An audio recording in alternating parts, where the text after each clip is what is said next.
नमस्कार, दिल्ली न्यूज में आपका बहुत बहुत स्वागत है। चलिए देखते हैं आज की 25 फटाफट काम की और महत्वपूर्ण बड़ी खबरों को। पर इससे पहले वीडियो को लाइक करना बिल्कुल न भूलें। दिल्ली सरकार विभाग में अब बायोमेट्रिक हाजिरी अनिवार्य, कर्मचारियों की भर्ती का भी ऐलान। दिल्ली सरकार ने अपने एक अहम विभाग में अनुशासन और पारदर्शिता बढ़ाने के लिए बड़ा कदम उठाया। अब सभी कर्मचारियों को बायोमेट्रिक सिस्टम के जरिए ही हाजिरी लगानी होगी। सरकार का कहना है कि इससे कार्य संस्कृति में सुधार होगा और समय पर उपस्थिति सुनिश्चित की जा सकेगी। इसके साथ ही विभाग में नई भर्ती का भी ऐलान किया गया, जिससे सेवाओं को और बेहतर बनाया जा सकेगा। टोल टैक्स हटाने के बदले एमसीडी ने दिल्ली सरकार से मांगे 900 करोड़ रुपए। दिल्ली में टोल टैक्स को लेकर नई बहस शुरू हो गई। नगर निगम ने साफ कहा कि यदि दिल्ली सरकार राजधानी में टोल टैक्स हटाना चाहती है तो इसके बदले उसे 900 करोड़ रुपए की रकम देनी होगी। एमसीडी का कहना है कि टोल से मिलने वाला राजस्व निगम की आय का अहम हिस्सा है, जिससे विकास कार्य और कर्मचारियों के वेतन का प्रबंध होता है। ऐसे में बिना आर्थिक सहयोग के टोल टैक्स हटाना संभव नहीं। दिल्ली सरकार और एमसीडी के बीच इस मुद्दे पर खींचतान तेज होने के आसार हैं। दिल्ली के औद्योगिक क्षेत्रों की पहली जनसुनवाई, कारोबारियों मजदूरों की समस्याएं सुनकर होगा समाधान। दिल्ली के औद्योगिक क्षेत्र में पहली बार जनसुनवाई का आयोजन किया जा रहा है। लंबे समय से कारोबारियों, फैक्ट्री मालिकों और मजदूरों की शिकायतें सामने आ रही थीं। जर्जर सड़कें, खराब सीवर व्यवस्था, बिजली पानी की कमी, ट्रैफिक और प्रदूषण जैसी गंभीर समस्याएं। अब सरकार और संबंधित अधिकारी सीधे लोगों से सुझाव और शिकायतें सुनेंगे। इस पहल का मकसद है औद्योगिक इलाकों को आधुनिक सुविधाओं से लैस करना और व्यापारिक माहौल को बेहतर बनाना। UIDAI जल्द लॉन्च करेगा नया ऐप। आधार में नाम, पता, जन्मतिथि अपडेट करना होगा आसान। भारतीय नागरिकों के लिए बड़ी खबर है। Unique identity authority of India यानी UIDAI जल्द ही एक नया मोबाइल ऐप लॉन्च करने जा रही है। इस ऐप के जरिए लोग अपने आधार कार्ड में नाम, पता, जन्मतिथि जैसी जानकारी आसानी से अपडेट कर सकेंगे। अब तक लोगों को इन बदलावों के लिए केंद्रों का चक्कर लगाना पड़ता था, लेकिन नए ऐप से ये प्रक्रिया बेहद सरल और तेज होगी। आधार कार्ड भारतीयों के लिए बैंकिंग, सिम कार्ड, सरकारी योजनाओं और कई सेवाओं में जरूरी दस्तावेज है। पंजाब बाढ़ पीड़ितों की मदद को आगे आए केजरीवाल। रोज दिल्ली से जाएगी राहत सामग्री। पंजाब में बाढ़ से प्रभावित लोगों की मदद के लिए दिल्ली सरकार और आम आदमी पार्टी आगे आई। अरविंद केजरीवाल ने ऐलान किया कि हर दिन दिल्ली से राहत सामग्री पंजाब भेजी जाएगी। इसके लिए आप पार्टी के नेता और कार्यकर्ता खुद गाड़ियां लेकर सामग्री पहुंचाएंगे। राहत सामग्री में खाने पीने का सामान, दवाइयां, जरूरी घरेलू वस्तुएं शामिल होंगी। केजरीवाल ने कहा कि मुसीबत की इस घड़ी में पंजाब के लोगों को अकेला नहीं छोड़ा जाएगा। दिल्ली सरकार को आम आदमी पार्टी मिलकर हर संभव मदद करेगी ताकि बाढ़ पीड़ितों को राहत मिल सके। मोदीनगर में 251 हेक्टेयर में इंडस्ट्रियल टाउनशिप, लॉजिस्टिक पार्क के रूप में होगा विकास। गाजियाबाद के मोदीनगर में उद्योग और व्यापार को नई पहचान देने की तैयारी तेज हो गई। यहां 251 हेक्टेयर क्षेत्र में एक बड़ी इंडस्ट्रियल टाउनशिप विकसित की जाएगी। इस टाउनशिप को लॉजिस्टिक पार्क के रूप में तैयार किया जाएगा, जिससे माल ढुलाई और औद्योगिक गतिविधियों को बढ़ावा मिलेगा। मेरठ में हुई गाजियाबाद विकास प्राधिकरण यानी GDA की बोर्ड बैठक में इस परियोजना को मंजूरी दी गई। अधिकारियों का कहना है कि इसके बनने से क्षेत्र में निवेश, रोजगार और व्यापारिक गतिविधियों को नई रफ्तार मिलेगी। रेलवे की मंजूरी के बाद भैरव मार्ग अंडरपास निर्माण शुरू, यातायात में मिलेगी बड़ी राहत। दिल्ली वासियों के लिए राहत भरी खबर है। रेलवे की मंजूरी के बाद अब भैरव मार्ग अंडरपास का निर्माण कार्य शुरू होने जा रहा है। इस परियोजना के पूरा होने के बाद यहां से गुजरने वाले भारी और हल्के वाहनों के लिए यातायात और सुचारू हो जाएगा। फिलहाल इस मार्ग पर जाम और भीड़भाड़ लोगों के लिए बड़ी समस्या बनी हुई है। अंडरपास बनने से न सिर्फ समय की बचत होगी, बल्कि प्रदूषण पर भी नियंत्रण में मदद मिलेगी। ये परियोजना राजधानी की यातायात व्यवस्था को और बेहतर बनाने की दिशा में अहम कदम साबित होगी। दिल्ली हाईकोर्ट ने सरकार को इलेक्ट्रिक वाहन सब्सिडी जल्द जारी करने का दिया आदेश। दिल्ली हाईकोर्ट ने राजधानी की सरकार को इलेक्ट्रिक वाहनों की सब्सिडी प्रक्रिया में तेजी लाने का निर्देश दिया। लंबे समय से सब्सिडी का इंतजार कर रहे ग्राहकों को अब बड़ी राहत मिलने वाली है। अदालत ने साफ किया कि EV पॉलिसी का मकसद सिर्फ प्रदूषण कम करना नहीं, बल्कि लोगों को स्वच्छ और सस्ती यात्रा का विकल्प देना भी है। सरकार से कहा गया कि सभी लंबित मामलों को जल्द निपटाया जाए और भुगतान की प्रक्रिया पारदर्शी तरीके से पूरी की जाए। इस फैसले के बाद इलेक्ट्रिक वाहन खरीदने वालों का बोझ घटेगा और EV अपनाने की रफ्तार और तेज होगी। दिल्ली सरकार ने इंजीनियरिंग कैडर गठन की घोषणा की। सीएम बोली, विकास कार्यों में तय होगी जवाबदेही। दिल्ली सरकार ने राजधानी के विकास कार्यों की रफ्तार और पारदर्शिता बढ़ाने के लिए बड़ा कदम उठाया। मुख्यमंत्री रेखा गुप्ता ने घोषणा की है कि संबंधित विभाग को अब अपना अलग इंजीनियरिंग कैडर मिलेगा। उनका कहना है कि नए कैडर से इंजीनियर्स की जिम्मेदारी तय होगी और कामकाज में जवाबदेही सुनिश्चित की जा सकेगी। डीयू चुनाव में नया नियम, चुनावी बॉन्ड की जगह हलफनामा और पेरेंट्स की जिम्मेदारी तय। दिल्ली विश्वविद्यालय छात्र संघ चुनाव के लिए इस बार नियमों में बड़ा बदलाव किया गया है। पहले उम्मीदवारों को 1 लाख रुपए का चुनावी बॉन्ड जमा करना पड़ता था, लेकिन अब इसकी जगह हलफनामा देना होगा। नए नियमों के तहत उम्मीदवारों के साथ साथ उनके पेरेंट्स की भी जिम्मेदारी तय की गई है। हलफनामे में ये वादा करना होगा कि छात्र चुनाव प्रचार के दौरान हिंसा, तोड़फोड़ या अनैतिक गतिविधियों में शामिल नहीं होंगे। आपसी मतभेदों के बावजूद पंजाब मुद्दे पर स्वाति मालीवाल ने मानी केजरीवाल की बात।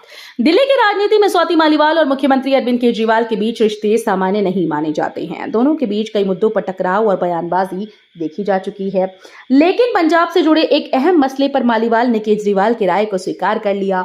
सूत्रों के मुताबिक ये मसला पंजाब में पार्टी संगठन और जनता के हित से जुड़ा हुआ था। मालीवाल ने कहा कि व्यक्तिगत मतभेद अपनी जगह हैं, मगर जब बात पंजाब और पार्टी के भविष्य की आती है तो वो पूरी तरह से सकारात्मक रुख अपनाएंगी। ये बयान आपकी आंतरिक राजनीति में नए समीकरण का संकेत माना जा रहा है। पीएम मोदी के जन्मदिन पर दिल्ली सरकार मनाएगी सेवा पखवाड़ा, 75 नई जनहित सेवाएं शुरू। प्रधानमंत्री नरेंद्र मोदी के जन्मदिन के मौके पर दिल्ली सरकार ने विशेष पहल की घोषणा की।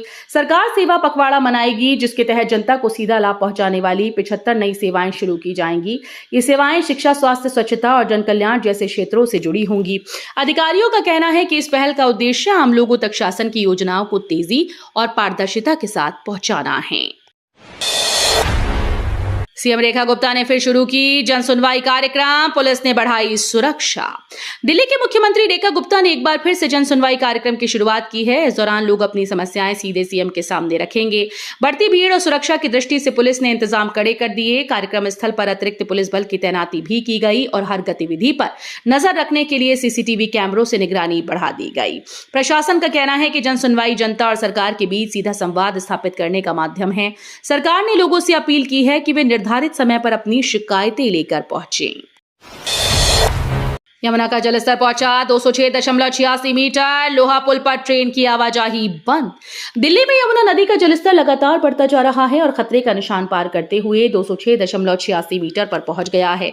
हालात को देखते हुए प्रशासन ने एहतियातन पुराना लोहे का पुल पूरी तरह से बंद कर दिया, जिससे ट्रेन की आवाजाही पर रोक लग गई। निचले इलाकों में पानी भरने की आशंका के चलते राहत और बचाव दल तैनात किए गए।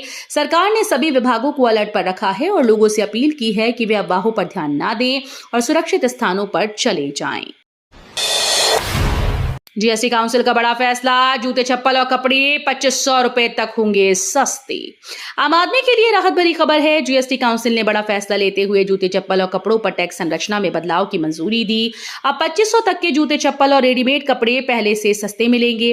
काउंसिल ने इस श्रेणी के लिए 2 नए जीएसटी स्लैब को हरी झंडी दी। सरकार का कहना है कि इस फैसले से मध्यम वर्ग और रोजमर्रा की खरीदारी करने वालों को सीधा लाभ मिलेगा। साथ ही फुटवियर और टेक्सटाइल उद्योग को भी नई ऊर्जा मिलेगी।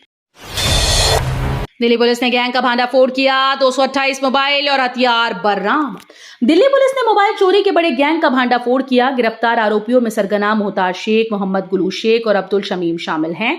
पुलिस ने इनके पास से 315 बोर के 3 देसी पिस्तौल, 6 जिंदा कारतूस बरामद किए। जांच में सामने आया कि गैंग अब तक सैकड़ों मोबाइल की चोरी और तस्करी में शामिल रहा है। छापेमारी के दौरान पुलिस ने इनके कब्जे से 228 महंगे मोबाइल फोन जब्त किए। पुलिस का कहना है कि गिरफ्तारी के बाद राजधानी में मोबाइल चोरी और हथियारबंद वारदातों पर अंकुश लगाने में मदद मिलेगी। इंडिगो फ्लाइट में हंगामा, बीच उड़ान यात्री बाहर जाने पर अड़ा, धार्मिक नारा भी लगाया। दिल्ली से उड़ान भर रही इंडिगो की एक फ्लाइट में उस वक्त हड़कंप मच गया जब एक यात्री ने बीच रास्ते में अचानक विमान से बाहर जाने की जिद शुरू कर दी। जब क्रू ने उसे रोका तो उसने धार्मिक नारे लगाने शुरू कर दिए। फ्लाइट में बैठे यात्रियों में अफरा तफरी मच गई। हालांकि क्रू और सुरक्षा कर्मियों ने स्थिति पर तुरंत काबू पा लिया और यात्री को नियंत्रण में ले लिया। एयरलाइन इंडिगो ने घटना की पुष्टि करते हुए कहा कि यात्री के खिलाफ कार्रवाई की गई और भविष्य में उसकी यात्रा पर प्रतिबंध भी लगाया जा सकता है। टोल विवाद पर मंत्री हर्ष मल्होत्रा बोले, दिल्ली में बातचीत से निकलेगा स्थायी समाधान। दिल्ली में लगातार बढ़ रही टोल टैक्स की समस्या को लेकर केंद्रीय मंत्री हर्ष मल्होत्रा ने एक बड़ा बयान दिया। उन्होंने कहा कि टोल से जुड़े सभी मुद्दों का समाधान बातचीत से ही निकलेगा। मंत्री ने ये साफ किया कि सरकार जनता की परेशानियों को समझती है और किसी भी तरह का निर्णय एक तरफा नहीं होगा। उन्होंने भरोसा दिलाया कि टोल टैक्स को लेकर संबंधित एजेंसीज, परिवहन विभाग और जनता के साथ मिलकर एक स्थायी समाधान खोजा जाएगा। दिल्ली में घरों से लेकर शमशान घाट तक भरा यमुना का पानी, राहत शिविरों में भी जगह नहीं। दिल्ली में यमुना का पानी लगातार बढ़ने से हालात बेहद खराब हो गए हैं। निचले इलाकों के घर पूरी तरह से डूब चुके हैं और अब शमशान घाटों तक पानी भर गया है, जिससे अंतिम संस्कार करने में भी दिक्कतें आ रही हैं। हजारों लोग राहत शिविरों में शरण लेने को मजबूर हैं, लेकिन हालात ये हैं कि वहां भी जगह कम पड़ गई। प्रशासन ने अतिरिक्त कैंप लगाने की कोशिश शुरू कर दी है, मगर हालात बेकाबू नजर आ रहे हैं। मोस्ट वांटेड गैंगस्टर मैनपाल बादली गिरफ्तार, 7 लाख का इनामी बदमाश कंबोडिया से भारत लाया गया। दिल्ली पुलिस ने बड़ी कामयाबी हासिल करते हुए मोस्ट वांटेड गैंगस्टर मैनपाल बादली को गिरफ्तार कर लिया। उस पर 7 लाख रुपए का इनाम घोषित था। पुलिस सूत्रों के अनुसार मैनपाल बादली लंबे समय से फरार चल रहा था और कंबोडिया में छिपा हुआ था। भारत सरकार और इंटरपोल के सहयोग से उसे कंबोडिया से भारत लाया गया। बदली पर कई संगीन आपराधिक मामले दर्ज हैं, जिनमें हत्या, लूट और रंगदारी जैसे मामले शामिल हैं। अब डीडीए परिसर में आयोजन होंगे आसान, कम शुल्क और ज्यादा सुविधाओं से लोगों को राहत। दिल्ली विकास प्राधिकरण यानी डीडीए ने अपने परिसरों में कार्यक्रम आयोजित करने वालों के लिए बड़ी राहत दी। अब किसी भी सांस्कृतिक, सामाजिक या निजी कार्यक्रम के लिए यहां कम शुल्क देना होगा। खास बात यह है कि कम फीस के साथ सुविधाएं पहले से ज्यादा और बेहतर मिलेंगी। आधुनिक हॉल, साफ सुथरी व्यवस्थाएं और पार्किंग जैसी सुविधाएं लोगों की जेब पर भारी नहीं पड़ेंगी। बीसीसीआई ने साफ किया कि अल्कोहल, तंबाकू, सट्टेबाजी और उनसे जुड़ी कंपनीज बोली लगाने के योग्य नहीं। भारतीय क्रिकेट कंट्रोल बोर्ड यानी बीसीसीआई ने टीम इंडिया के लिए नया लीड स्पॉन्सर खोजने की प्रक्रिया शुरू कर दी। मौजूदा स्पॉन्सर ड्रीम 11 ने करार छोड़ दिया है, जिसके बाद बोर्ड ने नया टेंडर जारी कर दिया, लेकिन इस बार खास शर्तें रखी गईं। अल्कोहल, तंबाकू, सट्टेबाजी और इसी तरह की कंपनीज इसमें बोली नहीं लगाएंगी। बीसीसीआई का मानना है कि भारतीय क्रिकेट की छवि और करोड़ों दर्शकों पर पड़ने वाले असर को ध्यान में रखना बेहद जरूरी है। नया स्पॉन्सर जल्द ही तय होगा। ई वेस्ट से निकलेगा सोना चांदी, 1500 करोड़ की योजना से 70,000 रोजगार। प्रधानमंत्री नरेंद्र मोदी की अध्यक्षता में हुई केंद्रीय कैबिनेट बैठक में ई वेस्ट प्रबंधन को लेकर बड़ा फैसला लिया गया।